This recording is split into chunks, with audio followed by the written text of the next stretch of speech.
Good morning, my Real News Media TV family. Thank you so much for tuning in this morning, and I'm wishing for everyone a wonderful and a productive day. Please leave a comment, like, and a share. And in the news this morning for October 24, 2023, son held after U.S. mother stabbed to death in St. Andrew. A 55-year-old U.S. resident was stabbed to death and her 35-year-old son taken into police custody following an incident on Wavell Avenue, St. Andrew on Monday morning. The dead woman has been identified as Marvel Johnson from Northwest 30th Street in Lauder Lake, Florida. The news understands that a knife believed to be the murder weapon has been seized by the authorities. The suspect is said to be a mason from Red Hills Road. It was reported that around 7:20 a.m., Johnson, who returned to the island recently from the United States, went to Wavell Avenue to look for relatives and treat her son. While the now deceased was inside one of the bedrooms, it is alleged that she was attacked with a knife and stabbed multiple times all over her body. Relatives who reportedly heard her crying for help went to her assistance and pulled the suspect away before calling the police. Johnson was assisted to the Kingston Public Hospital, where she was pronounced dead while undergoing treatment. The son was detained following the incident. Another double murder in St. Andrew. The police was last night at a crime scene in Orangefield District in St. Catherine, where there was a double murder. According to police reports, at approximately 8 p.m., residents heard explosions and summoned the police. Two men identified only as Ruger and Corey, laborers from the community, were found lying in a pool of blood with what appeared to be bullet wounds to the head. This is the second double murder in the St. Catherine North Police Division in 2 weeks. Court receives a psychiatric report for woman accused of killing her husband. Constable Damian Blair was remanded when her case was again mentioned in the Home Circuit Court Monday morning. Mrs. Blair is scheduled to return to court on November 9. Her attorney, Tamika Harris, says the forensic psychiatric evaluation report that was ordered was presented to the court. Ms. Harris had previously informed the court that her client had been receiving psychiatric treatment at Mandeville Regional Hospital prior to the murder of her husband. The accused woman, who spent 13 days in hospital after the murder, was at the time of the incident found locked inside the couple's house in Manchester with what appeared to be self-inflicted wounds to her wrist. Mrs. Blair is facing charges of murder, unauthorized possession of firearm, and ammunition.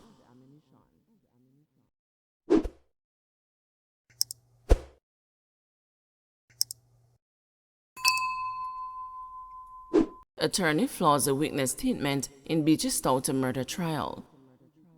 Christopher Townsend, one of 4 attorneys at law representing Portland businessman Everton Beach-Stout MacDonald in his murder trial, on Monday punched more holes in the testimony of Devlin Bobler Minot, the second witness in the case.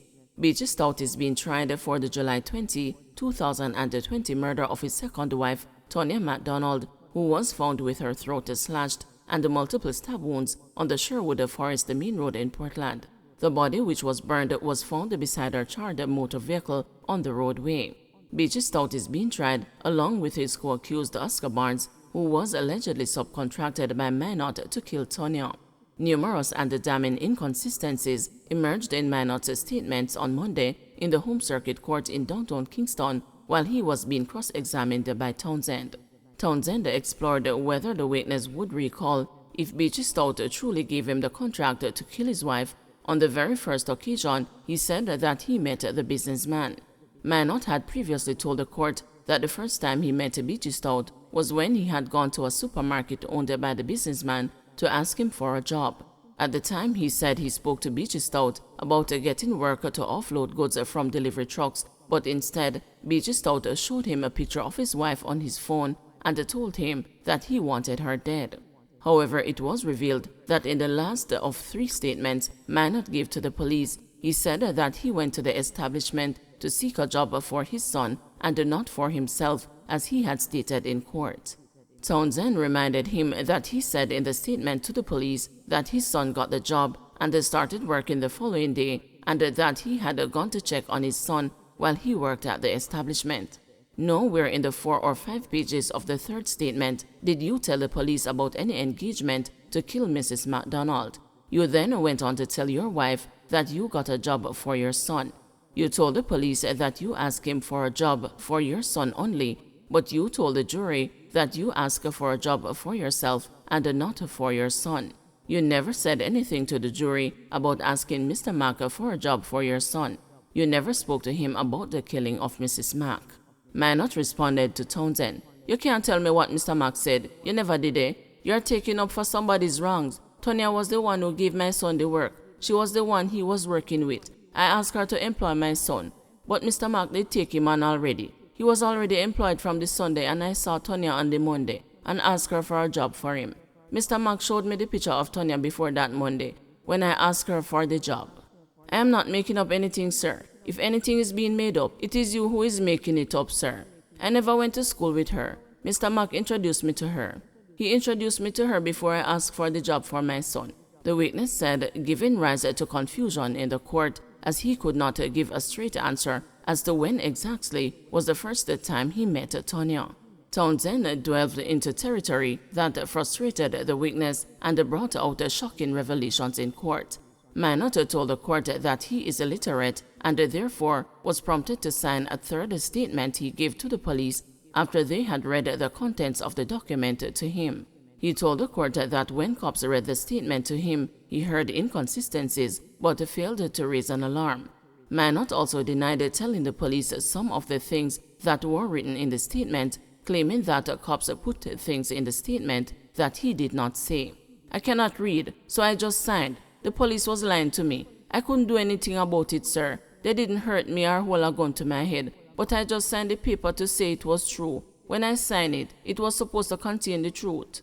I am not going to tell any lies," he said, denying numerous assertions by Townsend that he was not being honest.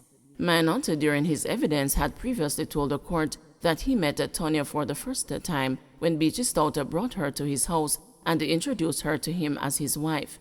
He claimed that the reason they visited him was under the guise of them wanting to purchase a gun to kill the man who allegedly murdered Tonya's father. But according to the witness, that link-up was all part of a plot to lure her to her death because she seemed to be desperately in need of the firearm. Minot, who appeared to have had enough of the questions being posed by Townsend, stopped answering and instead looking to the ceiling inside the courtroom and said, "Father God, me tired. Me sick. Me can't manage no more. Father God, just come down and touch someone today. I am distressed, Your Honor." Presiding Judge Justice Chester Stamp ordered that the witness take a short break as he would not be excused from continuing to give evidence in the case. The trial continues today.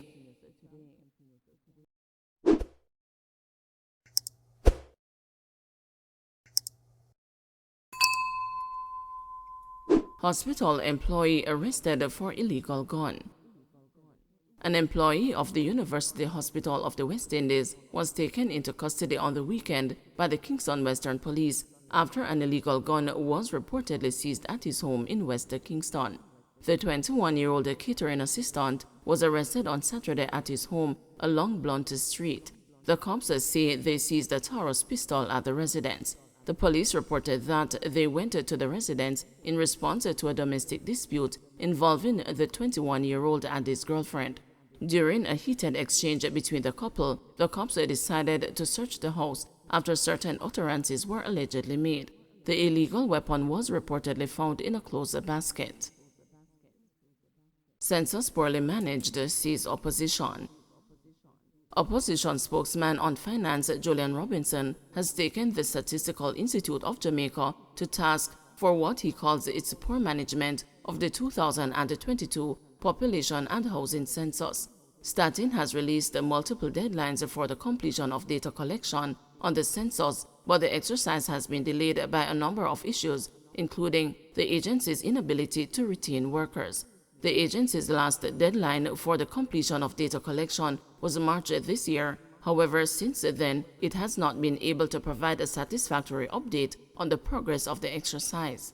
Mr. Robinson, speaking with the news on Monday, reiterated his call for Finance Minister Dr. Nigel Clark to intervene and find a solution to to issues affecting the completion of the census. He needs to come out and say something, because it's clearly beyond the capacity of starting to manage effectively and properly. When the deputy director says she's about to wrap up, when there are so many people not counted, how can we depend on the integrity of the data that you're going to present to us? The minister has to step in, the portfolio minister. If changes need to be made to the project management of this project, it needs to be done. And they must give us an update. You can't tell us you're wrapping up when you can't indicate whether you have done 50, 60, 70, whatever percentage of the population. They have refused to share the data. And I think they have refused because the data is embarrassingly poor.